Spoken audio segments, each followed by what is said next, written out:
ఈ సంవత్సరం నేను గర్వపడుతున్నా. మొన్నే government of India Swachh Bharat విషయంలో మన రాష్ట్రం అగ్రస్థానంలో నిలిచాం. స్వచ్ఛ సర్వేక్షణ్ లో 5 అవార్డులు సాధించి దేశానికే ఒక ఆదర్శంగా, ఒక మోడల్ గా మనం వచ్చే పరిస్థితికి వచ్చాం. స్వచ్ఛ సూపర్ లీగ్ 2024లో తిరుపతి, గుంటూరు, విజయవాడకి గుర్తింపు వచ్చింది.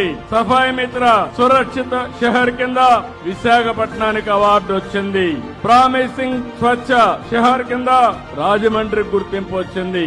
గార్బేజ్ ఫ్రీ సిటీస్ లో విజయవాడ 7వ ర్యాంక్ వచ్చిందంటే, స్టార్ వచ్చిందంటే ఇది ఒక చరిత్ర. ఎవ్వరికీ రాని ర్యాంకు 7 స్టార్ విజయవాడకు వచ్చింది. దీనికోసం పనిచేసినటువంటి పారిశుద్ధ్య కార్మికులు నా పక్కనే కూర్చున్నారు. వారే దీనికి కారకులు. ఈ అవార్డులకు కూడా వారే కారకులు. అధికారులు కూడా అభినందిస్తున్నా. ప్రజల్లో కూడా చైతన్యం వచ్చింది.